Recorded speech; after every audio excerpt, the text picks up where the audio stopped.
Hola, ¿qué tal? Muy buenas tardes. Bienvenidos a una nueva semana informativa aquí en Canal 19 2.0. Arrancamos este 19 horas de lunes con una buena noticia y una, digamos que regular. La buena es que ha venido el consejero de Sanidad de Castilla-La Mancha por Guadalajara esta mañana para firmar un protocolo con el consejero de Aragón. Básicamente supone que nos han presentado el acuerdo que soluciona el problema de la asistencia sanitaria en el señorío de Molina. Los vecinos de todo el oeste de la provincia ya no tendrán que hacer esos maratonianos viajes a Ciudad Real para hacerse pruebas diagnósticas, porque tendrán de alguna manera por ley garantizado que les van a atender en los hospitales de Aragón. Esa es la buena noticia, la buenísima. La regular es que le hemos preguntado al consejero qué pasa con el resto de la provincia y la atención prometida en hospitales de Madrid, y la cosa está difícil, no, lo siguiente.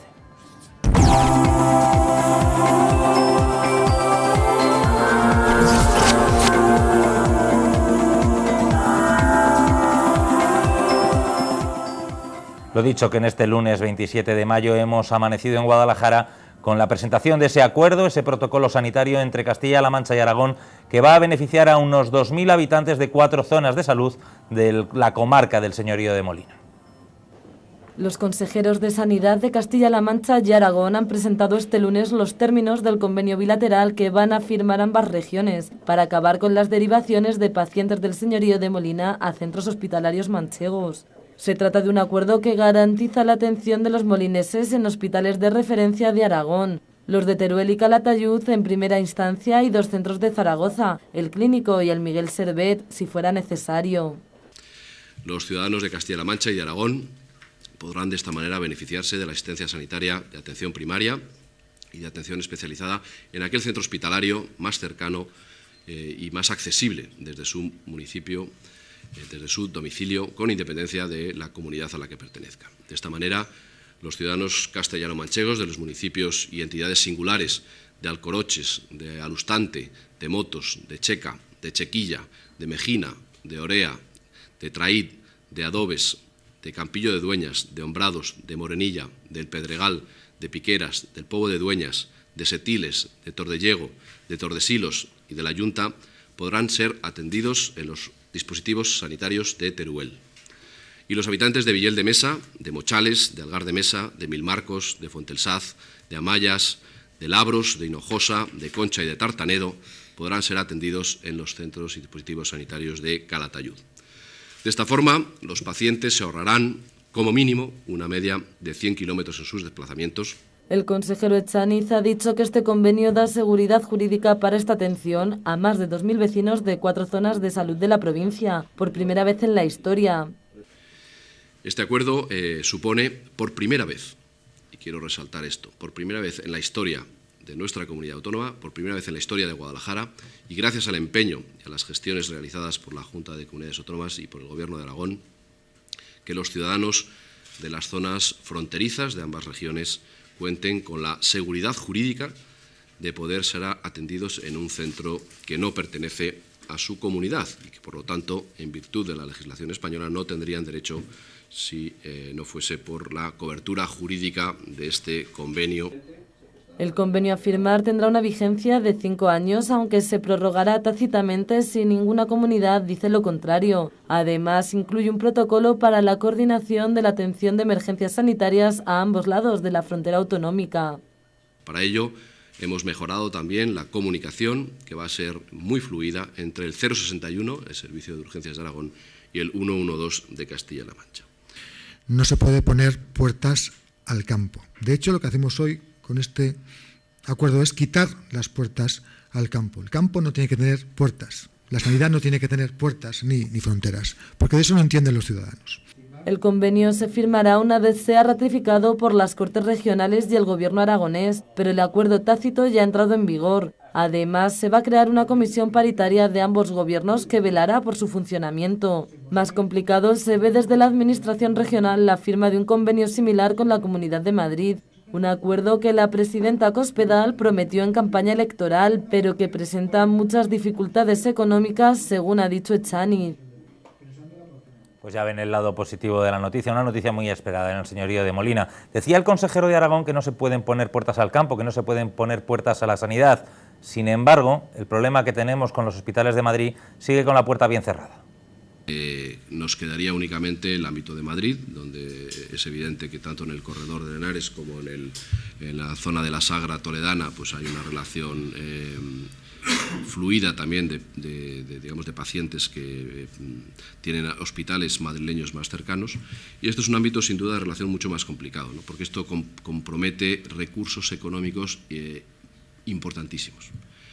Dicho de otra manera, mientras que el flujo económico que surgirá entre nuestras comunidades autónomas es de un carácter testimonial, el de la Comunidad de Madrid es muy importante. Y entenderá también usted que cuando una consejería competente tiene la responsabilidad de la planificación sanitaria, tampoco puede descapitalizar los centros sanitarios de atención primaria y especializada de su propia tierra, ¿no? Si nosotros trabajásemos solo en la dirección de facilitar la asistencia sanitaria de los pacientes que quieran ir a Madrid, perderíamos también la oportunidad, y financiásemos esa actividad a Madrid, perderíamos la oportunidad de crear buenos servicios sanitarios en nuestra tierra de cara al futuro, ¿no? Y hemos tenido reuniones con los equipos de trabajo de la Consejería de Madrid y bueno, ahí estamos, ¿no? Estamos trabajando seriamente en ese ámbito. Repito, es un ámbito mucho más complicado por la cantidad y el volumen de pacientes y el volumen económico que compromete a nuestra región. Es evidente que Castilla-La Mancha en este momento no dispone de una capacidad económica para hacerlo. Es decir, si difícilmente hemos empezado a pagar a la farmacia y estamos haciéndonos cargo de la situación económica que nos han dejado, entenderá que no tenemos disponibilidad económica financiera para hacer cargo aún eso. Sería mucho más fácil si el gobierno anterior me hubiera dejado una capacidad económica para hacerlo de forma natural, porque de esa manera lo hubiera hecho desde el minuto uno. El problema es que cuando uno no tiene dinero para financiar otras cosas que en este momento son prioritarias, ¿no? Todo se andará.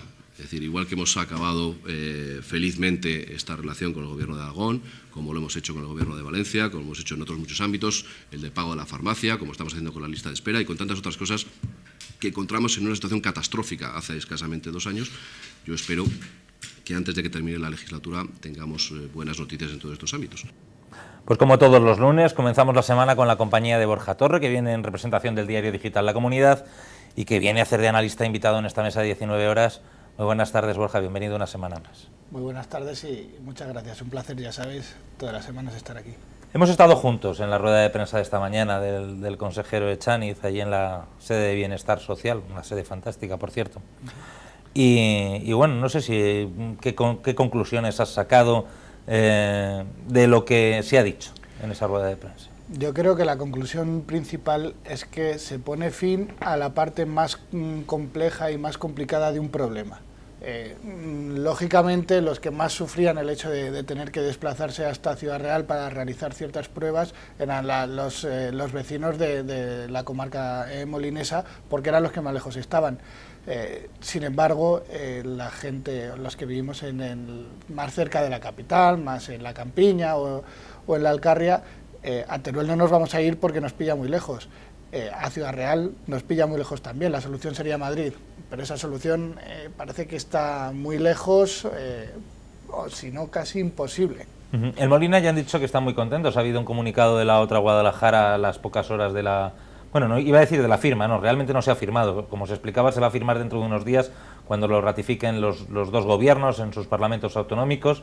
Pero bueno, en cualquier caso ya va a funcionar el asunto este, pero decía que a pocas horas después ha habido un comunicado de la otra Guadalajara, que fue la plataforma que más clamó contra estas derivaciones a Ciudad Real, con aquel cartel de los 500 kilómetros, en las que bueno, pues mostraban su satisfacción, decían que estaban muy contentos con cómo habían ido las cosas y que era lo que esperaban. Les honra a los de la otra que no solo hagan comunicados para quejarse, también para decir estamos contentos. Les honra y mucho, y la verdad es que al final son grupos de presión que se crean con unos objetivos, y está muy bien que proteste, pero cuando se consiguen esos objetivos y hay personas que han trabajado para que se consigan esos objetivos, personas e instituciones, pues está muy bien que se lo reconozcan. Eso hace que se le tome a la organización como lo que realmente es, una organización que busca unos objetivos y no otra cosa. Por repasar un poco el acuerdo que va a afectar a estos ciudadanos molineses, básicamente supone que la gente de Molina hacia Teruel, hacia Orea, irá cuando tenga que ser derivada al especialista, al hospital de Teruel, al obispo, se llama obispo Polanco, me parece. Polanco era, sí. La gente del Valle del Mesa, que es en la parte noroeste de la provincia, Villel, Milmarcos y toda esa zona, irá al hospital de Calatayud.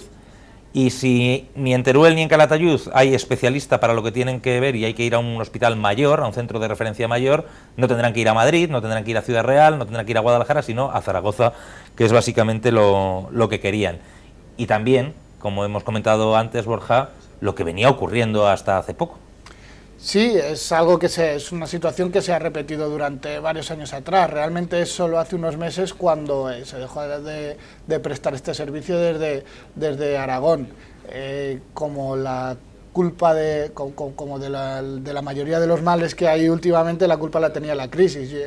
En resumidas cuentas, Aragón no se fiaba de que Castilla-La Mancha pagara esas atenciones, así que lo han querido plasmar de alguna manera en el papel para tener esa seguridad. ¿Me entendés? Seguridad jurídica, decía el consejero. A mí eso me parece muy importante, tener el derecho a no depender de la buena voluntad del médico de turno, de la amistad del médico o de la buena voluntad del señor de admisión del hospital de Teruel que te dice sí o que te dice no, sino tener el derecho como ciudadano de ir al hospital de Teruel porque es el que te corresponde. Eso es lo que plasma este papel y bueno, eso es lo mínimo que se espera de un político, que resuelva los problemas. Sí, hablar de esa seguridad jurídica y es muy importante porque esa buena voluntad está ocurriendo hoy en día con Madrid. Casi dependes más de con quién haya estudiado tu médico la carrera para que te puedan prestar ciertos servicios en Madrid o te tengas que ir a Ciudad Real. Esa es la situación realmente que hay que solucionar. Cierto es que es difícil, pero bueno, como has comentado, para eso están los políticos, para solventar situaciones complicadas y para llegar a acuerdos, que no dejemos de pensar que estamos hablando entre comunidades autónomas de un mismo país, y yo entiendo que tienen que tener una mentalidad nacional en cuanto a la salud. No me cabe pensar en esas fronteras sanitarias que se están creando. Le hemos recordado al consejero de Sanidad en la rueda de prensa que, bueno, le hemos preguntado por cómo iba el asunto de Madrid, ya han visto que ha dicho que era más complejo, que era mucho dinero, que el asunto de Aragón se solventaba fácil porque no estábamos hablando de mucha gente y por lo tanto no es mucho dinero, pero que en Madrid sería mucho dinero. Pero claro, le hemos recordado que esto era una promesa electoral de María Dolores de Cospedal, pero es que se olvidan pronto los políticos de las promesas electorales. Es un compromiso electoral de Cospedal, un acuerdo sanitario con Madrid. Se olvidan pronto de las promesas, yo creo que ese es el uso general. Has comentado una cosa, la cifra en concreto eran 1.998 personas las que se van a ver afectadas por este convenio con Aragón.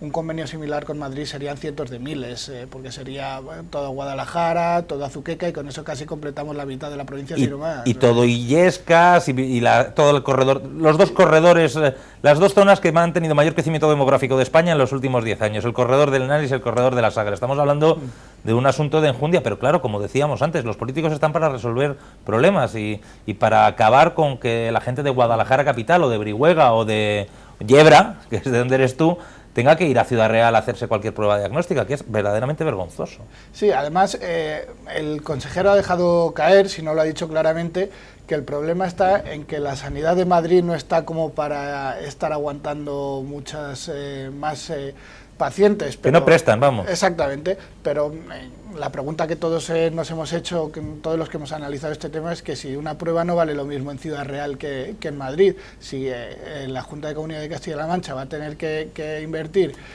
ciertas cantidades en la prueba de un paciente, da igual que se lo pague a Madrid o que se lo pague o que lo invierta o que lo gaste en el de Ciudad Real. Y la herencia recibida, que ha vuelto a salir es que no estábamos para tal, es que está porque nos han dejado la Consejería de Sanidad. Han pasado 2 años. Sí, no, y además se está hablando de superávit, se está hablando de 15 millones de euros para la reducción de las listas de espera. Se está hablando de esas cantidades.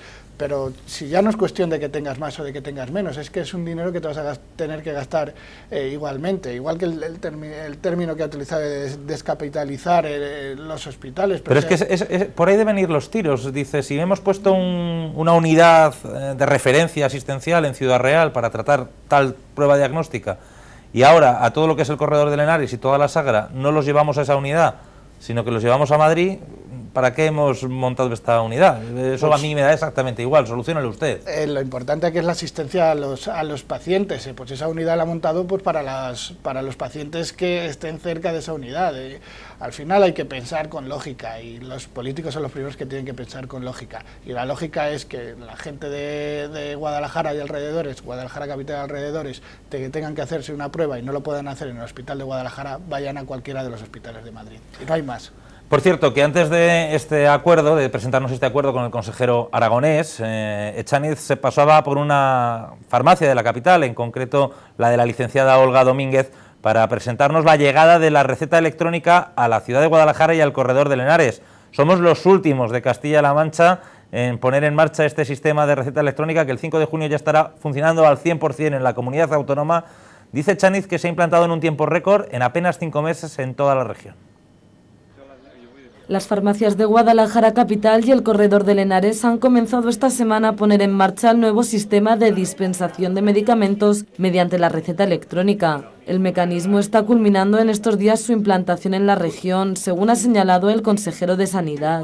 En solamente 5 meses hemos sido capaces de poner toda la receta electrónica en Castilla-La Mancha en muy poco tiempo, y quiero ponerlo en valor porque hemos hecho realmente un récord en materia de implantación respecto a otras comunidades autónomas de todo el país. Echaniz ha destacado las ventajas del nuevo sistema para los farmacéuticos, la administración y sobre todo para los pacientes crónicos. La receta electrónica es una apuesta del Gobierno de Castilla-La Mancha por la modernidad de la sanidad pública. La receta electrónica tiene innumerables elementos positivos para todos los interlocutores de la prescripción y dispensación farmacéutica. En primer lugar, para los pacientes, especialmente los crónicos, las personas mayores, que a partir de este momento no van a tener que manipular recetas papel y por tanto van a tener mucha más facilidad para no perderlas, para no extraviarlas, para no olvidarlas y por lo tanto para tener una prescripción más adecuada a sus necesidades. En segundo lugar, para los farmacéuticos, porque a través de la realización de la prescripción por parte de los médicos y la incorporación al sistema informático van a controlar mucho mejor la medicación que toman los pacientes de Castilla-La Mancha. Y en último lugar, para la administración. Para nosotros nos permite también controlar mucho mejor todo el proceso de prescripción, de dispensación, de gasto en el ámbito de la farmacia y para poner en marcha muchas más iniciativas. Solo en la provincia de Guadalajara, la receta electrónica que comenzó a implantarse en Sigüenza y El Señorío ha evitado ya más de 11.000 visitas a consultas médicas. En Guadalajara comenzamos con la implantación el 21 de marzo, con un piloto en Sigüenza. Desde el 21 de marzo hasta el día de hoy, solamente en prácticamente 2 meses, se han prescrito 450.000 recetas en Guadalajara a 14.500 pacientes de nuestra provincia, por 138 médicos. Y esto ha evitado nada más y nada menos que 113.000 desplazamientos de pacientes a las consultas de la región, de la provincia de Guadalajara. 113.000 desplazamientos en 2 meses. Imagínense lo que significa esto, multiplicarlo por todos los meses del año y la cantidad, digamos, de desplazamientos y de visitas que vamos a hacer que no se produzcan en nuestra provincia. Por su parte, la presidenta regional de los farmacéuticos ha destacado las ventajas que ofrece la receta electrónica para el colectivo en su desarrollo profesional. El valor de la dispensación de los medicamentos, creo que se protege con la receta electrónica. El hecho de que el paciente no acuda a un mero trámite burocrático a la consulta significa que deja en manos del farmacéutico el control de sus tratamientos hasta nueva visita médica. Es una oportunidad para los farmacéuticos para hacer bien su función, su trabajo como sanitarios. Los farmacéuticos pues avanzamos con los tiempos, creo que lo estamos demostrando. Y vamos al paso de la tecnología. Los cálculos de la Consejería de Sanidad estiman que este nuevo sistema estará ya operativo al 100% el próximo 5 de junio. Pues todo un invento, que decía el otro, Borja. La verdad que los datos que ha dado el consejero a mí me han dejado sorprendidísimo, me parece un avance fundamental. Yo sobre todo, ya que hablas de datos, me quedo con esas 113.000 visitas que no han tenido que hacer pues los enfermos crónicos que llaman, o los enfermos que necesitan una medicación diaria, porque son 113.000 personas que han recibido una asistencia sin tener que esperar más. Así también se reducen las listas de espera, porque mejora el tiempo de atención de los médicos al resto de pacientes. Es que son muchas cosas. Es muy positivo.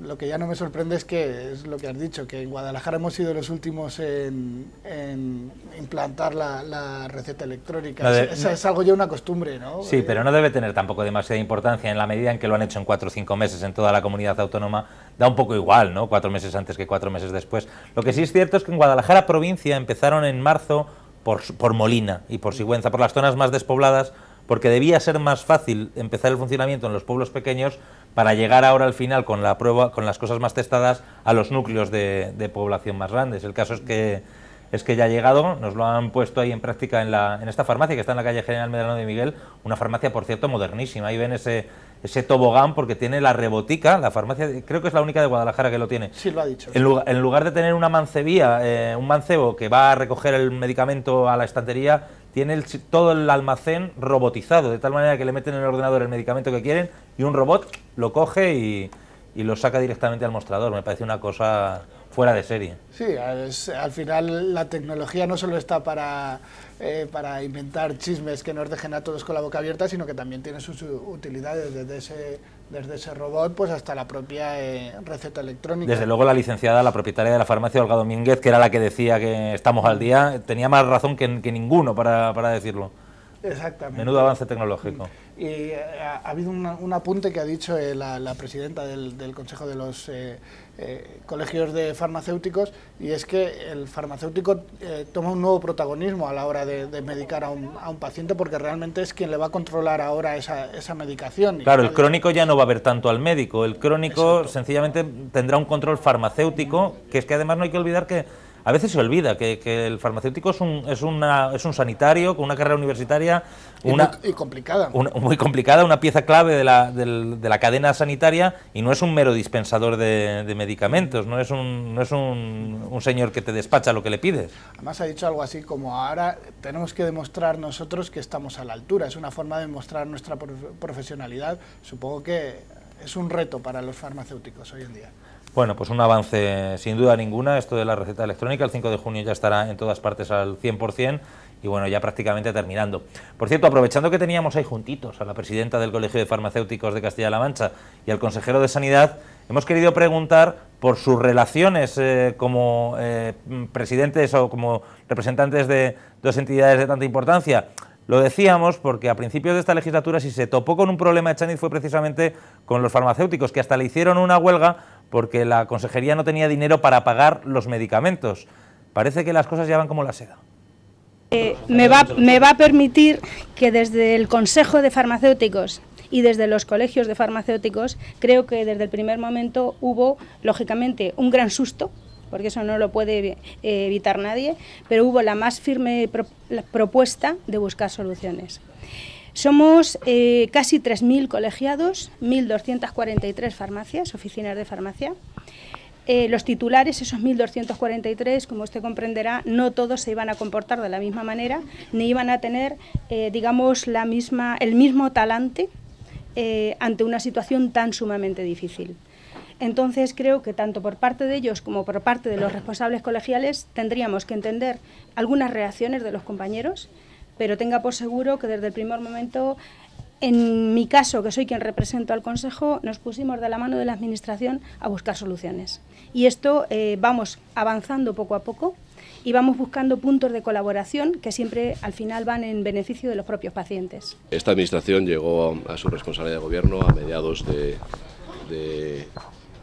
a finales del mes de junio del año 2011, con un presupuesto ejecutado de aquel ejercicio superior al 85%. Es decir, quedaba todavía, a mitad de año se había consumido el 85% del presupuesto. Eso significaba que no teníamos capacidad financiera para hacer frente al gasto farmacéutico de esta región. Eso generó enormes problemas que la Administración abordó de una forma diligente, y afortunadamente gracias a la actitud de los profesionales de la farmacia y a la diligencia del Gobierno y a los instrumentos que se pusieron en marcha, fuimos capaces de en muy poco tiempo resolver esta situación. Hoy, felizmente, la situación está al día, pagamos religiosamente el día que corresponde y afortunadamente hemos sobrepasado una situación francamente mala que complicó la vida de los pacientes, de los farmacéuticos y de la propia vida social de nuestra región, ¿no? Y esta es la mejor forma de cómo, yendo de la mano, se pueden resolver problemas de los ciudadanos cuando se tiene vocación de hacer las cosas de esa forma. Pues nos quedamos, Borja, con eso. Ahora estamos pagando al día, dice el consejero. Falta hacía. Recuerdo que el acuerdo inicial pasó por un acuerdo con una entidad financiera, que fue unas cajas, unos bancos los que prestaron a los farmacéuticos el dinero que se les debía, y bueno, parece que esa crisis se ha solventado. Hombre, es que estamos hablando de lo básico de lo básico, estamos hablando de que los enfermos tengan su medicación, como ha dicho la presidenta de los farmacéuticos de Castilla-La Mancha, fue un susto, y fue un susto muy gordo, porque en el momento en el que los farmacéuticos cerraran o no abrieran, pues habría gente que lo habría pasado muy mal, si no peor. O sea, Todos recordamos aquellos días que llegó a haber una huelga y aquellos días en los que los farmacéuticos ponían carteles en la puerta de las farmacias diciendo: algunos medicamentos no los tenemos porque no los podemos comprar, la Junta nos debe tanto dinero y no estamos en condiciones de comprar más. Fue una situación muy apurada. Sí, sobre todo una situación que podía afectar muy gravemente a la ciudadanía, porque a veces parece que las deudas de la Junta pues no terminan de afectar a los ciudadanos, pero esta sí era muy grave y lógicamente la solucionaron rápido porque tenían que solucionarla rápido. Bueno, pues aquel asunto se solucionó. Ya ven que ahora las relaciones entre el Colegio de Farmacéuticos y la Junta de Comunidades, la Consejería de Sanidad, son inmejorables. Vamos a cambiar de tema, porque si el consejero decía que entonces había un problema muy gordo en la financiación de la consejería para pagar los medicamentos, quien tiene otro problema, como un queso de bola, que se dice en sus cuentas, es una entidad muy importante de la provincia, la Mancomunidad Vega de Lenares. La Mancomunidad Vega de Lenares tiene una deuda con proveedores que se calcula en alrededor de 6 millones de euros y pretendían acogerse a un plan de pago a proveedores para poder pedir un crédito a largo plazo con el que solucionar esa deuda.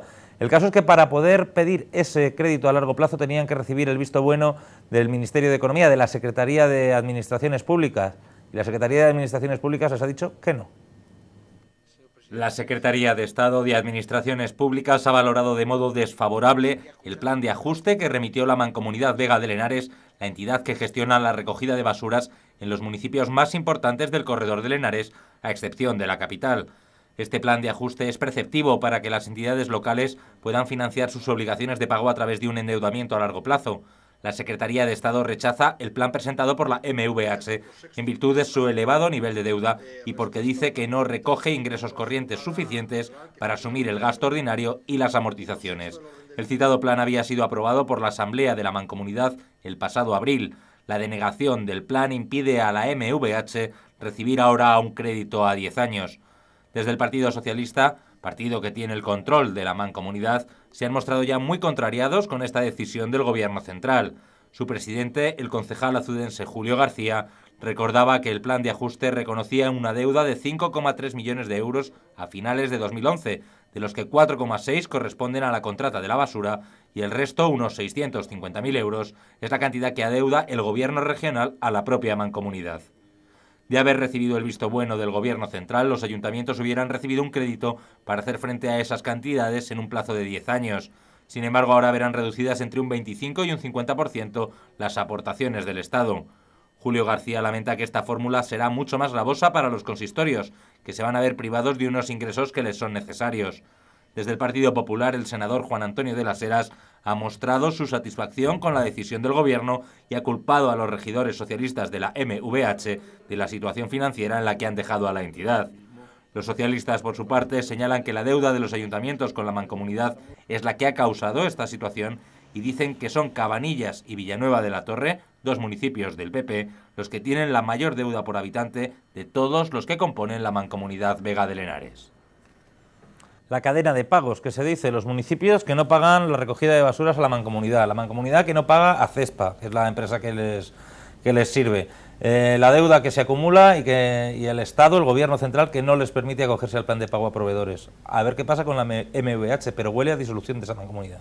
Es que estamos hablando de 6 millones de euros. ¿Cuánto tiempo tiene que estar una Mancomunidad sin pagar para deber 6 millones de euros? ¿Y cuántos riñones, como se dice en mi pueblo, tiene que tener CESPA para poder aguantar una deuda de 6 millones de euros? No sé qué solución se le puede encontrar a este problema, pero CESPA yo creo que lo va a tener muy difícil para cobrar, aunque sea una parte, los ayuntamientos y la mancomunidad en general, porque al fin y al cabo no deja de estar formada por ayuntamientos, tienen que entender que si quieren prestar un servicio lo tienen que pagar de una manera o de otra, subiendo las tasas, no subiendo las tasas, haciendo aportaciones o recortando desde algún sitio para pagar la deuda. Lo que está claro es que es un servicio que lleva mucho tiempo sin pagarse, pues 6 millones de euros es muchísimo dinero. Sí, pero desde luego el Estado no le ha echado ninguna mano a la MVH. Si veían ahí una vía para solucionar el problema, es una mano al cuello la que echa Antonio Beteta a Julio García. Esa es otra clave. Al final, papá Estado tiene que estar siempre pendiente de estas cuestiones. No conozco muy bien cuál es el caso concreto de la Mancomunidad de Vega de Lenares, sobre todo a nivel legislativo, o como han comentado, que puede que no pudieran luego pagar el préstamo. Que eso es lo que dice la Secretaría de Estado, ha dicho que no se lo deja porque tiene un nivel de deuda excesivamente alto y que con ese nivel de deuda el plan que han hecho de ajuste no da suficientes ingresos corrientes para pagar el gasto y la amortización de ese crédito. No le dejo pedir el crédito porque no ingresa usted lo suficiente como para luego ir pagándolo. Básicamente le está diciendo que deja de deberlo en un sitio para deberlo en otro, tampoco sería solución. Bueno, pero eso ha sido la solución. Eso ha sido una solución que han buscado los gobiernos central y regional últimamente con los problemas económicos. El plan de pago a proveedores básicamente es esto, que los ayuntamientos puedan pedir una línea, crédito SICO y cosas así para pagar a sus pequeños proveedores, a sus empresas suministradoras de servicios y que le deban el dinero al banco y no a la empresa. Básicamente esta es la idea. Lo que está claro es que hay que buscar una solución porque hay mucha gente que depende de este servicio, son algunas de las poblaciones con más habitantes, y luego que empiecen a tirarse el balón unos a otros, que si ha sido los gobiernos socialistas de la mancomunidad, que si son los pueblos del PP los que más deben, que se sienten y que busquen una solución y que se dejen de hacer política con un problema real de la sociedad. El Partido Socialista lo que viene diciendo entre líneas es que básicamente esto es un intento del Partido Popular de estrangular a la propia mancomunidad. Municipios del Partido Popular que llevan sin pagar a la mancomunidad nada durante un año o año y pico, como el caso de Villanueva de la Torre o de Cabanillas, o que no han pagado nada hasta hace escasamente 2 o 3 meses después de mucho tiempo, más la decisión del Gobierno Central del Partido Popular de no dejarles endeudarse, pues aboca a la Mancomunidad Vega de Lenares a pasar por el aro de ese proyecto de recogida de residuos provincial que está manejando Lorenzo Robisco y el Consorcio de Residuos de la Diputación. Ellos no lo querían y como sigan las cosas así, pues no les va a quedar otro remedio. Pues hombre, se puede interpretar así, pero al final el servicio se tiene que dar de alguna manera. También la mancomunidad podría terminar integrándose en ese consorcio, ¿no? El Ayuntamiento de Guadalajara, el Ayuntamiento de la capital, por ejemplo, ya dijo que no lo iba a hacer, y si la Mancomunidad de Vega de Lenares pudiera dar ese servicio de una manera eficiente y eficaz, pues no tendría por qué adherirse. Veremos qué pasa. A ver qué ocurre con la Mancomunidad Vega de Lenares y desde luego menudo embolado que ha cogido Julio García, que hace 3 o 4 meses que asumió esa presidencia de esa mancomunidad, que queman las manos. Él sí puede hablar de herencia recibida también, ¿eh? Sí, lo que pasa es que la herencia se la ha pasado una de su mismo partido, o 2 de su mismo partido, Elisa Cansado, y antes uno que era del PSOE, que luego se fue, que se llamaba José Vicente, me parece, y claro, pues le toca estar callado. Eso pasa en otras comunidades autónomas también. Sí, que recibe la herencia de tu partido y te toca callarte porque no te puedes quejar. Exacto. Vamos a terminar esta primera parte de 19 horas de lunes hablando de solidaridad. Cáritas ha presentado esta mañana su campaña solidaria de este año 2013. La labor que hace esta organización de la Iglesia pues es impagable. 8.000 personas atendieron desde Cáritas el año pasado. Este lunes Cáritas ha presentado la campaña Caridad 2013, que tiene como lema «Vive con sencillez y otro modelo de convivencia nos hará felices». El vicario episcopal de Pastoral Social, Braulio Carles, ha hecho un repaso de la situación, destacando que en 2012 ha aumentado el número de personas que están en el umbral de la pobreza. Dice que ahora es el momento fundamental para impulsar las políticas sociales y el empleo por parte de todas las administraciones. Todos tenemos que trabajar en estos momentos de forma lo más consensuada posible. Creemos que es un momento fundamental para invertir en políticas sociales. Hay que priorizar las políticas sociales desde nuestro punto de vista frente a las necesidades, frente a tantas personas que están pues viviendo en este umbral de la pobreza, con los datos que os hemos dado, personas que han perdido su puesto de trabajo, que no pueden hacer frente a la hipoteca. Evidentemente creemos que hay que impulsar el empleo y juntamente con las políticas sociales y el empleo entendemos que esta es la manera de trabajar para salir adelante de esta situación tan complicada, tan difícil para tantos hogares y para tantas personas. Cáritas ha reforzado las ayudas en todos sus proyectos para intentar llegar al máximo de personas posibles. Carles destaca que ahora mismo ya no hay un perfil definido de la gente que necesita ayuda. Desde que comenzó la crisis ha variado y que hoy cualquier ciudadano puede ser pobre en un momento dado. En Guadalajara, Cáritas atendió el pasado año a 8.000 personas. Las personas atendidas desde Cáritas, podemos decir que en la acogida a un nivel general, en el 2007 eran unas 370.000 personas. En el 2012 estamos hablando de 1.164.000 personas. En nuestra provincia de Guadalajara podemos decir que en el 2012 Cáritas ha atendido a cerca de 8.000 personas. Solicitudes y ayudas podemos hablar de 52.000. También, por dar datos más positivos, son muchas las personas que están colaborando. Hablamos de casi 200 socios, 300 donantes, casi 700 voluntarios. Las demandas que más han crecido han sido de alimentación, vivienda, formación y empleo. Además, ya hay fecha para la 5ª edición de los Premios de la Caridad de este 2013 que otorga Cáritas. Será el próximo 6 de junio a las 6:30 de la tarde en el Teatro Buero Vallejo. Pues habrá que echar una mano a Cáritas porque, lo dicho, hace una labor impagable. 8.000 personas el año pasado atendidas solo en Guadalajara. Hasta aquí esta primera parte de 19 horas. A la vuelta de publicidad, 3 minutitos de descanso, hablamos con Pedro Rubio, que es el portavoz de la plataforma en defensa del tren de Lenares. Ya saben que esta vía de tren nos da cada cierto tiempo un disgusto porque no sabemos si va a continuar o no. Con él vamos a hablar de esto.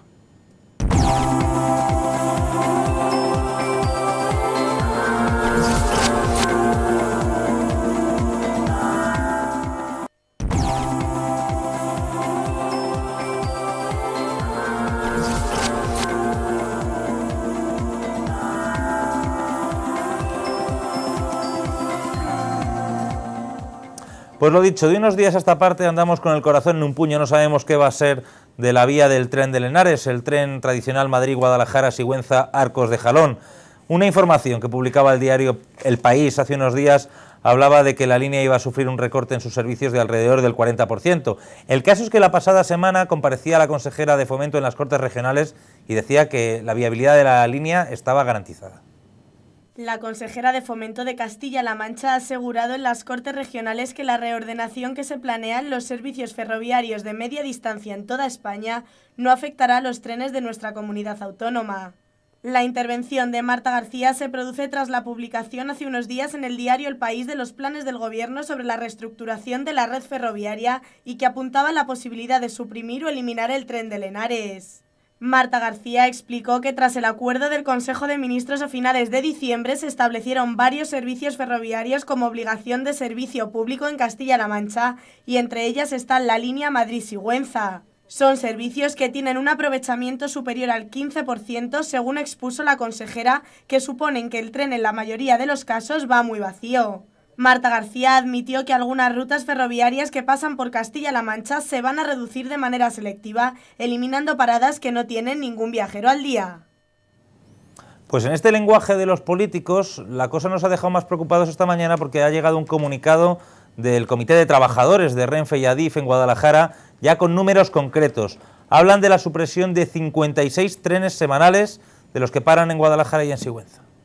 Se van conociendo más detalles de los planes del Gobierno central y Renfe para reducir servicios de media distancia en las líneas de tren más deficitarias, una decisión que sí va a afectar de modo notable al conocido como tren de Lenares entre Madrid y Sigüenza y a su prolongación a Arcos de Jalón. El Comité Provincial de Trabajadores de Adif Renfe en Guadalajara ha remitido un cuadrante en el que señalan que los planes de su compañía pasan por reducir hasta 56 trenes a la semana a partir de junio-julio. Así, en el sentido Madrid-Arcos de Jalón, se suprimirían los trenes que paran en Guadalajara a las 7:39, las 15:35, las 17:51 y las 21:05 y que llegan a Sigüenza a las 8:42, 16:38, 18:54 y 22:07 respectivamente. En sentido contrario, los planes son eliminar los trenes que salen de Sigüenza a las 6:42, las 12:51, las 16:45 y las 20:05 y que llegan a Guadalajara capital a las 07:43, 13:52, 17:46 y 21:03 respectivamente. Los trabajadores del Comité Provincial de Renfe han pedido al Ministerio que haga ajustes para convertir al ferrocarril en una opción viable y quieren que la Junta negocie con Renfe un plan que permita mantener estos servicios. Precisamente el pasado viernes el secretario regional del PSOE aprovechó una visita a Guadalajara para montarse en uno de estos trenes de camino a Sigüenza como gesto de defensa de estas líneas férreas. Paje dijo que las líneas son tan deficitarias como han sido siempre, pero que su permanencia es cuestión de servicio público esencial. Nosotros somos culpables de todo en Castilla-La Mancha. Efectivamente, de todo. De las carreteras, de los hospitales, de los colegios, de los institutos, de que no se hayan suprimido las mismas líneas que son tan deficitarias ahora como hace 15 años, como es la de Sigüenza. Me he querido venir en el tren precisamente, que además venía lleno, por cierto, para dejar claro que en la vida no todo tiene que ser rentable, simplemente el Estado está para cubrir lo que es necesario y que si midiéramos por un criterio de rentabilidad, es decir, de viabilidad, de ingresos, no tendríamos ni Guardia Civil, ni Policía, ni Ejército. Me he querido subir en el tren y además hablando con mucha gente, y tengo que decir que la gente ha estado muy atenta, ha estado muy atenta, curiosamente, simplemente para reivindicar con un gesto lo que parece evidente, y es que si nosotros no defendemos esto, no lo va a defender nadie. Y que hemos tenido tanto tiempo una línea en mantenimiento, que evidentemente cuesta dinero y que no se paga con los billetes que la gente se sube al tren, porque hemos tenido autonomía y hemos sabido defender esto. Y os lo dice alguien que fue consejero de Obras Públicas hace ya muchos años. Es verdad que durante poco tiempo, y ya me tocó discutir con el Ministerio de Fomento qué pasaba con las líneas que llamaban de tráfico débil, en definitiva, no rentables. ¿Alguien sabe qué línea de tren es rentable en España? Ni una. Pues si de defensa del tren de Lenares y la vía de Sigüenza se trata, hay un rostro en Guadalajara que simboliza, sin duda ninguna, esa defensa, esa lucha, es el de Pedro Rubio, al que tenemos de invitado hoy para hablarnos de la nueva situación que estamos viviendo. Me llama la atención haber tenido que invitar de nuevo a Pedro Rubio, porque en estos días hace justamente un año que le tuvimos aquí sentado hablando de este mismo tema y parece que se solucionó, porque decretaron que la vía era de servicio público. Un año después vuelve a estar aquí sentado y con mucha incertidumbre. Bienvenido, Pedro. Gracias, buenas tardes. No sé, ¿cómo ve las cosas ahora? ¿Peor o mejor que la última vez que estuvo por aquí? Bueno, ha habido varias tarascadas para que el pueblo llano de la zona rural lo entiendan. Y ha venido sucediendo en los distintos gobiernos. Sí es cierto que una que ya se dio en el año 2010, al final se quedó, entre otras cosas, porque la plataforma en defensa del ferrocarril convencional del Alto Corredor de Lenares conseguimos 23.000 firmas, 23.000 firmas de otros tantos ciudadanos que estaban porque el servicio de trenes de media distancia continuara de servicio. Aquello con la llegada de las elecciones municipales y autonómicas se quedó parado y ahora pues la ministra de Fomento ha vuelto a retomar el tema y creo que esta vez, si nadie lo remedia, yo creo que sí que nos vamos a dejar trenes. No sé si el número de los que habla el estudio de INECO. Por partes, ¿qué es eso del estudio de INECO? Que creo que mañana lo presentarán en rueda de prensa. ¿Qué es eso del INECO? INECO es una consultora que es normalmente a la que Renfe le encarga siempre todos los estudios que se hacen en relación con el ferrocarril. ¿Y ese estudio lo tienen ustedes? Sí. ¿Y cuándo se ha elaborado? Este estudio se encargó en el 2010 y se finalizó y se entregó al Ministerio de Fomento en torno al mes de septiembre o octubre del 2011. ¿Y ustedes creen que los recortes de trenes que vienen se basan en ese informe? Sí, efectivamente. Lo que esta mañana han presentado los compañeros del comité de Adif y Renfe está basado en lo que aquí viene. O sea, esto, que por resumir, lo que nos dicen los trabajadores es que el planteamiento es eliminar 4 trenes por sentido y día, ¿no? Creo recordar. Efectivamente. Eso es lo que está plasmado en el informe de INECO. O sea, otra cosa es que después de yo diría, del movimiento que se está iniciando de protesta en cuanto a la reducción de trenes, llegue a oídos de políticos y al final se consiga que no sean tantos, pero lo que no cabe duda es que trenes se van a perder. Porque claro, ahora mismo información aparte de este documento, ninguna. ¿Usted ha tratado de conseguir información en estos días? Yo he tratado... Usted es ferroviario, ha sido muchos años trabajador de Renfe y tiene muchos amigos ahí dentro que les sabrán decir. Por supuesto, yo he tenido categorías de inspector principal e incluso de supervisor últimamente. Usted descuelga el teléfono y se le pone el jefe de Renfe. Yo he hablado, como he dicho, esta misma tarde he hablado con un compañero, director, me ha dicho que lo estaban elaborando, pero que en todo caso el que debería, porque ojo, hay una advertencia firme del Ministerio que no suelte nadie ningún tipo de información. ¿Pero y qué ocurre? ¿Que por no contar la verdad se creen que nos van a engañar más o mejor? Yo no entiendo esto. O sea, si tienen que quitar 8 trenes, que digan, vamos a quitar 8 trenes por esto y por esto, ¿no? Pero que nos lo digan, ¿no? Que efectivamente. Eso es lo que entendemos desde el plenario de la plataforma, que lo convocamos el jueves, en Sigüenza. Y bueno, hablar, decías, con el viceconsejero de la Junta de viceconsejero de Fomento de la Junta de Comunidades, Luis Ques. La semana pasada he hablado 2 veces, pero es que en un mes he hablado por lo menos 3 más. Y la última conversación que tuve con él, pues en torno a 1 hora de reloj. Y no hubo manera de sacarle. Es más, yo le he tenido que remitir informaciones que yo tenía, documentos que ya venía comunidad autónoma por comunidad autónoma de los trenes que se iban a reducir, y él lo seguía negando. ¿Sabía usted más que el viceconsejero? No, es que esos documentos se los tuve yo que pasar a él. Pero claro, de alguna manera, después de que han tenido reuniones con Renfe y con el Ministerio, como bien ha dicho la propia consejera, mi impresión es que el viceconsejero me está engañando.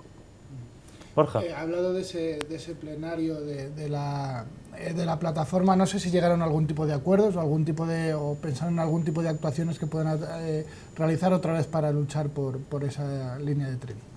Sí, bueno, en principio lo que hemos acordado es, además de la rueda de prensa que tenemos mañana convocada, dirigirnos al Ministerio de Fomento, a la Junta de Comunidades, a la propia Diputación, e instar, como hicimos ya meses atrás, a los ayuntamientos que suscriban mociones de apoyo al servicio de trenes de media distancia en el Alto Corredor del Henares. Porque claro, ¿por qué digo servicio de trenes de media distancia? Porque no hay que caer en lo que se está hablando de la línea, que es lo que ha dicho la consejera. Ojo, eso tiene trampa, y lo voy a decir así de claro. Nos quieren hacer trampa diciendo que se mantiene la línea pero nos quitan los trenes, ¿es eso?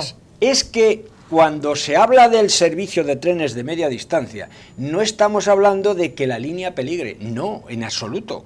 Hay que tener en cuenta que esa línea es la línea general del ferrocarril convencional de Madrid, Guadalajara, Zaragoza, Barcelona, frontera francesa.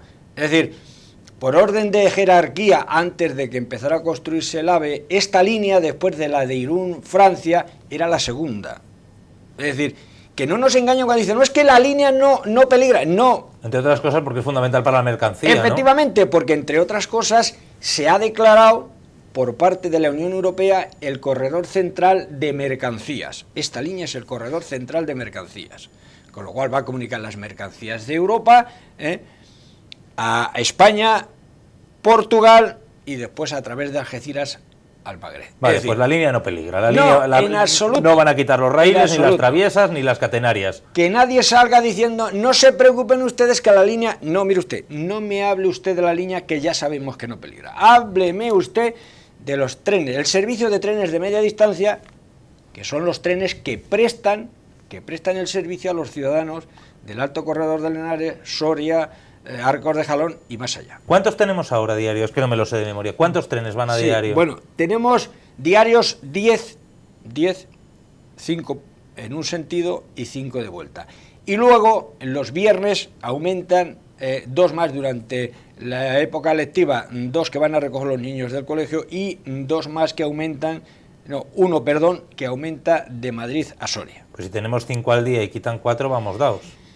Según el informe de INECO y lo que han dicho los compañeros del comité, es que es cierto, con esto quedarían 2 relaciones. Los que van a Soria y los que van, un tren que va por la mañana, un tren de media distancia que va por la mañana a Zaragoza y Barcelona. Según el informe de INECO, esos son los que quedarían. Pero lo que vienen a justificar es que no lo coge nadie, que no se usa, que... Claro, entre otras cosas aquí ha habido una política de fomento del AVI, del alta... Y que estos trenes, pues que no podemos pagarlo, señor Rubio, que dicen que para que se monte 1 o 2 no lo podemos pagar. ¿Qué les decimos a los que piensan así? Hombre, yo entre otras cosas diría que la rentabilidad de un transporte público como es el ferrocarril hay que medirlo primero por la rentabilidad social. Rentabilidad de vertebración del territorio, pero no solamente de esta provincia y de las comunidades autónomas. Es decir, las relaciones o las fronteras que se han establecido ahora entre comunidades autónomas, y hablamos del transporte por ferrocarril, hay verdaderas fronteras. Nosotros, años atrás, bueno, hace 2 años, elaboramos una malla de trenes para aumentar 5 trenes más. De manera que en la hora punta, Sigüenza y Guadalajara estuviera comunicado con un tren cada media hora. Y después en las horas valles pasaríamos a 1 hora. Y digo, la plataforma elaboró esa malla, se la remitimos a Renfe y conseguimos que Renfe incluso la valorara, es decir, le pusieran números a lo que costaba eso. Y eso venía porque había que firmar un convenio con la Junta de Comunidades. Se lo presentamos al consejero de entonces de Ordenación del Territorio. Sería Pingarrón, me imagino, por Sánchez entonces. Pingarrón, tuvimos varias reuniones, no conseguimos entonces que se firmara ese convenio y poco después estalló la burbuja inmobiliaria y aquello ya, porque eso ha sido lo que nos ha arrastrado a la miseria. Entonces, ¿qué pretende la plataforma ahora mismo? Sí, ¿qué vamos a hacer? Al menos quedarnos como estamos. Que no se reduzca, no vamos a pedir que se aumente, porque entendemos la situación sociopolítica de España, pero al menos que no. Y si se ha de perder alguno, porque tenemos que justificar, porque esto es a nivel estatal, que no sean más de 2, que es lo que estaba anunciado en el primer informe, que yo, insisto, le remití al viceconsejero de Fomento, que eran 2. Y si no, que les va a tocar volver a remar, volver a luchar. Evidentemente, después de que celebremos mañana la rueda de prensa, solicitemos la entrevista con la ministra de Fomento, con la consejera de Fomento de la Junta de Comunidades, pues evidentemente nos reuniremos, analizaremos cuál ha sido la respuesta y en función de eso, pues volveremos a la lucha. Lo que sí está claro es que nadie se engañe, y digo nadie que tenga poder político. Si pretende engañarnos, le va a salir, hablando un castellano fácil para que todo el mundo lo entienda, el tiro por la culata. Así que a los que nos estén viendo yo les pediría, por favor, que en el menor plazo posible nos hagan llegar lo que realmente va a ser de estos trenes. Porque si además, cuando iniciemos la negociación, porque debe de haberla, vamos sin la información y vamos con especulaciones, como yo le decía al viceconsejero de Castilla-La Mancha, le decía, Luis, es que si yo voy a una rueda de prensa, o voy a una entrevista a cualquier otro sitio y no tengo información, son puras especulaciones, pues pueden ocurrir dos cosas. Que me pille en un momento que la mente no lo tenga caliente y sea suave, pero que me pille un poco con la mente cruzada y suelte allí lo que a algunos no le quieran. Así que, desde luego, por favor. don Pedro, habla usted claro y meridiano, como dice usted, castellano, de aquí de Guadalajara, del que se entiende muy clarito. No tenemos tiempo para más, pero yo creo que la postura de la plataforma ha quedado muy clara y sus temores también. Borja, muchas gracias por haberme acompañado una semana más. Madre mía, qué contundente es don Luis. Así se tiene que ser siempre. Así se tiene que ser siempre. Don Pedro, que tenga usted mucha suerte en su lucha. Gracias. Desde luego no le dejan descansar. Es que la lucha mía es de todos los alcaldes, las organizaciones que estamos ahí, desde Ecologistas en Acción, sindicatos, en fin, todos, porque no somos solamente, como yo algunas veces le he dicho, algunos que hemos tenido reuniones, porque al principio nos recibían, pero como que éramos pues un colectivo de gente que se monta en una plataforma. Pero claro, cuando después han podido comprobar que nosotros somos gente seria, somos profesionales del ferrocarril, que le preparamos mallas para decirles cómo están las mallas en cuanto a ocupación, le preparamos cuánto tienen que negociar con Renfe, bueno, negociar ya no, sino que plasmarlo en un convenio. Y claro, pues algunos dicen, bueno, es que otras plataformas no, pero oiga, es que... Sí, pero esta está conformada porque está conformada, que no hay tiempo para más, don Pedro, que muchas gracias por venir. Y a ustedes ya lo saben, todos los días a las 7 de la tarde tenemos una cita para el análisis de la actualidad aquí en la mesa de 19 horas. Hasta mañana.